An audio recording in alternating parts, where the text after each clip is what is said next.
हरे कृष्ण। आपको कलिजुग पावन अवतार गौर हरि। ये 5 नंबर पाठ है चैतन्य महाप्रभु का जन्म कथा का। जहाँ से खत्म होता है वहीं से शुरू करता हूँ फिर।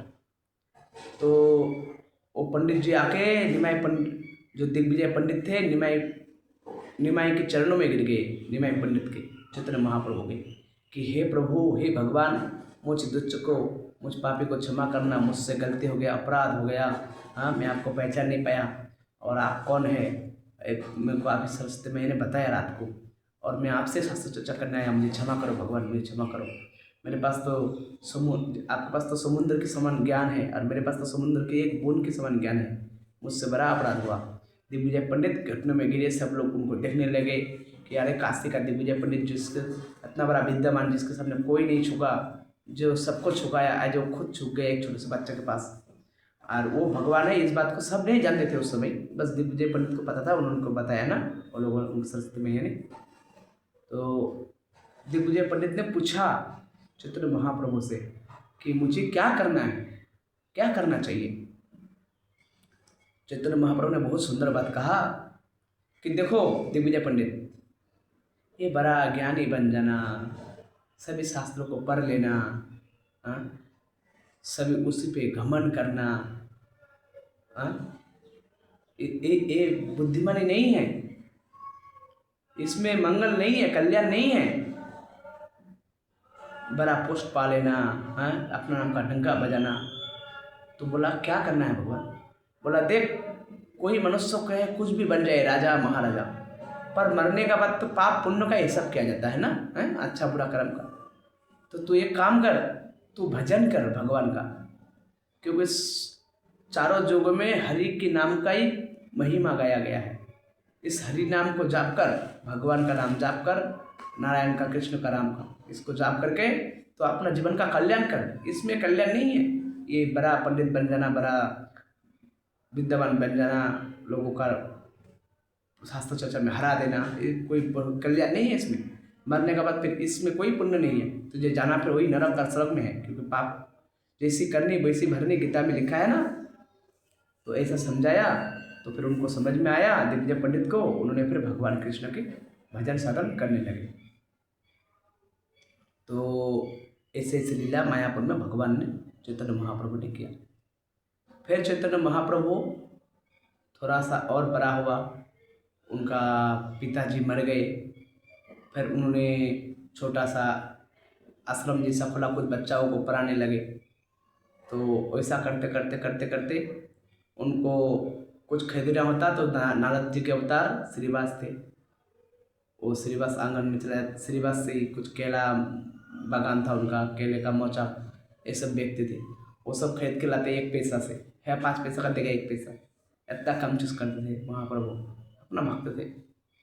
और वहाँ पे जो श्रीवास आंगन है, वहाँ पे रोज वो लोग संकीर्तन, हरि कीर्तन गाते थे चैतन्य महाप्रभु लोग। तो एक दिन की बात है, चैतन्य महाप्रभु सबको आदेश दिया, जाओ तुम लोग संकीर्तन करो। जो उसमें हरिदास थे, उसमें मुरारी गुप्त थे, हनुमान जी का अवतार, उसमें और भी बहुत सारा संत लोग थे, नित्यानंद प्रभु थे, सब लोग जाओ कीर्तन करो, कीर्तन करते करते जाओ। तो वो लोग पहली बार कलियुग में हरिनाम संकीर्तन निकला, और निकलते निकलते महाराज क्या हो गया, एक काजी साहब थे, उन्होंने देखा ये मेरे गेट के सामने ये लोग हरिनाम कर रहा है, हिंदू का देवी देवता का पूजा पाठ कर रहा है। तो महाराज कुछ सैनिक आए, कुछ खुद आया, और हमारा जो संत लोग थे वो लोग का ढोल करताल छीन के, तोड़ फोड़ के वो लोग को भगा दिया, डरा धमका के सब लोग भाग गए। ये खबर चैतन्य महाप्रभु को मिला, उनके अंदर इतना क्रोध आया, उन्होंने रात को नरसिंह रूप लिया। भगवान चैतन्य महाप्रभु ने नरसिंह रूप लेके, भगवान ने सब रूप लेके दिखाया था, सीधा छाती पे जाके बैठ गया उस काजी साहब का, नाखून मार दिए छाती पे। जब रात का ये दृश्य उस काजी ने देखा, और सुबह होते देखा, भाई सपना था ना सच था, सीने में देख रहा है छाती पे अभी भी रक्त बह रहा है, सच में भगवान ने नाखून मारा। और डर गए इस बात से, और डर के कांपने लगे, भगवान क्षमा कर दो, क्षमा कर दो, पूरा परिवार के सामने। और दूसरा दिन फिर चैतन्य महाप्रभु ने वो लोग को आदेश दिया, जाओ तुम लोग फिर हरि कीर्तन करो, हरिनाम संकीर्तन। फिर लोग बोला नहीं, हम लोग जाएंगे नहीं, देखो एक ढोल तोड़ दिया है, ये ढोल पड़ा है। वो मृदंग जो है, ढोल जिसको बोलते हैं, मृदंग बोलते हैं, वो आज भी श्रीवास आंगन में पड़ा है। मायापुर में जाएंगे तो आपको श्रीवास आंगन में मिलेगा, जो काजी साहब ने तुड़वा दिया था सबसे पहले 550 साल पहले। तो वो लोग जाना नहीं चाह रहे थे, महाप्रभु के आदेश के कारण फिर दोबारा गए। इस बार तो काजी साहब के परिवार, काजी साहब के सेना सब हाथ जोड़े खड़ा थे, हे महान संत लोग क्षमा कर दो, भयभीत हो गए थे, डर गए थे। ऐसा लीला महाप्रभु को रहने के। और फिर क्या हुआ, वो लोग रोज आते थे कीर्तन करते करते श्रीवास आंगन में, शाम के टाइम रोज संकीर्तन करता। तो एक दिन की बात है, श्रीवास का जो एक छोटा सा बेटा था वो मर गया, छोटी सी बेटा था, कुछ साल का, 2-3 साल का, मर गया।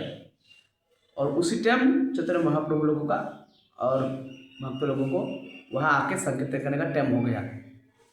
तो उन्होंने क्या किया, उस बच्चे को, उनका पत्नी को बोला तुम रो धो मत, अभी पहले चैतन्य महाप्रभु कीर्तन के लिए आ रहा है, और लोग कीर्तन भजन करके चला जाए, फिर हम लोग इनका कुछ जो समाधि देना है, जो करना है करेंगे। बच्चा को क्या किया, महाराज एक घंटे के ऊपर भर के रख दिया। बताओ, इतना भगवान के ऊपर श्रद्धा, इतना भक्ति, हरिनाम संकीर्तन उसको जरूर ले कि उसमें का बच्चा मर गया, उन्होंने मिट्टी के घड़ा के अंदर ढक के रख दिया। तो चैतन्य महाप्रभु, अत्याचारी और भी जो गदाधर जो थे, सब लोग नाचने कीर्तन करने लगे। लेकिन करते करते करते करते क्या हो गया महाराज, आज आनंद नहीं आ रहा है भजन कीर्तन में। क्यों नहीं आ रहा है आनंद? इसलिए नहीं आ रहा है क्योंकि आज उनके घर में कुछ अनिष्ट हो गया है। तो चैतन्य महाप्रभु ने पूछा, श्रीवास क्या बात है, आज आनंद क्यों नहीं आ रहा है हरिनाम में? तो उन्होंने कुछ बताया नहीं। उन्होंने बोला बताने से तो अभी कीर्तन बंद हो जाएगा, फिर बताया नहीं। उन्होंने बोला कुछ नहीं महाराज, आज थोड़ा सा जोर जोर से गाते हैं। फिर सब लोग जोर जोर से गाने लगे, फिर भी आनंद नहीं मिल रहा है। महाप्रभु को सब पता था। फिर पूछा बताओ क्या बात है? फिर बताया ऐसी ऐसी बात है, मेरा पुत्र मर गया। वो ये बात सुन के, जो वहाँ पे गदाधर कौन है, बहुत लोग ये बात जानते नहीं हैं। गदाधर जो है वो स्वयं राधा रानी है, राधा रानी का अवतार है गदाधर, ये राधा रानी का अवतार है पर। हाँ, तो कौन है गदाधर, वो भी थे वहाँ पे। कलियुग में बोला ना, सब पार्षद आए थे। तो ऐसा करके उन बच्चा को लेके महाप्रभु चैतन्य ने थोड़ी देर कीर्तन किया, सब लोग कीर्तन किए, और फिर महाप्रभु ने उसके ऊपर हाथ रखा। जैसे हाथ रखा, बच्चा जिंदा हो गया। तो बच्चा जिंदा होने के बाद नारद जी का श्रीवास का पत्नी और श्रीवास जी थे। ये श्रीवास कौन है? नारद जी का अवतार है। हाँ, तो उनके सामने पूछने लगे, एक बालक तू इतना छोटा सा है, इतना जल्दी तेरे माँ बाप को छोड़ के क्यों जा रहा है? हाँ, इस संसार को छोड़ के क्यों जा रहा है? तो उस बच्चा ने बहुत सुंदर उत्तर दिया कि कौन सी माँ बाप? अपना श्रीवास और उनका जो पत्नी थे वो लोग आश्चर्य हो गए। सब लोग सुन के आश्चर्य हो गए, ये बच्चा क्या बोल रहा है, भगवान से तर्क कर रहा है। भगवान ने बोला, अरे तेरे बाबा देख, श्रीवास तेरा माँ है, बाप है, और तेरा माँ है। तो ऐसा बोलने लगे। बोला देखो प्रभु भगवान, मेरे हर जन्म में माँ बाप हुए हैं, इससे पहले करोड़ों जन्म में करोड़ों माँ बाप हुए हैं। अभी ये माँ बाप है, फिर उसके बाद करोड़ों जन्म में करोड़ों माँ बाप बनेगा। कभी मेरा जिस शरीर में जिस समय जाऊँगा वही माँ बाप बनेगा। कुत्ते के शरीर में जाऊँगा तो कुत्ता माँ बाप, बिल्ली के शरीर में बिल्ली माँ बाप, मछली के शरीर में मछली माँ बाप, मुर्गा के शरीर में मुर्गा मुर्गे माँ बाप। तो वैसे मेरे करोड़ों करोड़ों माँ बाप बन चुका है, भाई बहन बन चुका है, दोस्त बंधु, और आगे जाके भी बनता रहेगा। तो फिर भगवान ने पूछा, तू इस माँ बाप को छोड़ के क्यों जा रहा है जो अभी का माँ बाप है तेरा प्रैक्टिकल? तो बोला मेरा इतना ही कर्जा था, इतना ही ऋण था। जब हम कहीं जाते हैं कुछ काम से तो हम उतना देर रुकते हैं ना जितना देर का काम है, फिर क्या करते हैं काम खत्म होने के बाद चले जाते हैं। तो उन्होंने बोला मेरा इतना ही, मेरे हाथ में इतना ही लेकर था, मुझे इतना ही आयु मिला था, इतना ही मैं ऋणी था, तो मैं उसको ऋण चुकाने आया था, मेरा ऋण पूरा हो गया तो मैं जा रहा हूँ। भगवान ने भी, कृष्ण ने भी यही बात कहा था कि सत्य तो यही है, ना कोई किसी का माँ है, ना कोई किसी का बाप बेटा भाई बहन पति बच्चा, कोई किसी का नहीं है। ये सब क्या है? अपने अपने पाप पुण्य कर्म करने के अनुसार सुख दुख भोगने के लिए सिर्फ यहाँ आते हैं। इतनी सी बात है, अपना कर्म भोगने आते हैं। सत्य ये है, वास्तव ये है। तो फिर ऐसे ऐसे लीला किया महाप्रभु ने, वो मर गए, उनका बेटा फिर चले गए, श्रीवास का बेटा। फिर चैतन्य महाप्रभु ने और लीला किया। क्या लीला किया। एक बार सब मंडली लोग संकीर्तन कर रहे थे, करते करते करते सबको भूख लगने लगा कि यार हम लोग को बहुत भूख लगा है, कुछ खाने को मिल जाता तो क्या खाए, क्या करें। ऐसे करते करते करते करते और चैतन्य महाप्रभु को बोला सब लोगों ने कि कुछ खाने पीने का कुछ व्यवस्था करो, हम लोगों को भूख लगे है। चैतन्य महाप्रभु ने एक आम का गुठली मिला कहीं से, आम की गुठली होता है ना जो बीज होता है आम का, उसको जमीन पे लगाया। वो महाराज सब लोग मजाक से कहने लगे, प्रभु हम लोग को भूख लगा है, हम लोग को आम नहीं खाना है, कब आम लगा रहे हो, कब होगा, कौन सा साल में खाएंगे।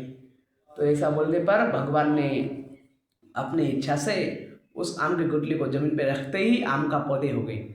देखते देखते आम बड़ा हो गया। आम का बिना सीजन था, उसमें आम का सीजन नहीं था, आम का मेल आने लगे, आम थोड़ा थोड़ा बड़ा होने लगे, छोटा छोटा आम फल आने लगे। देखते देखते आम बड़ा होने लगे, देखते देखते आम पाक गए, लाल टक टक आम गिरने लगे पकने के बाद तत्काल कुछ ही मिनट के अंदर। और सब लोग मस्त करके खाए, सबका पेट भरा। और ऐसे करके चैतन्य महाप्रभु लीला करते हैं। और उसके बाद और भी आगे लीला है, तो बड़ा वीडियो करने से मेरे मोबाइल पे छोड़ नहीं पाता हूँ, इसलिए ये पार्ट यहीं से ख़त्म। आप दूसरा पार्ट पे चालू करूँगा। जय कलियुग पावन अवतार प्रभु गौर हरि।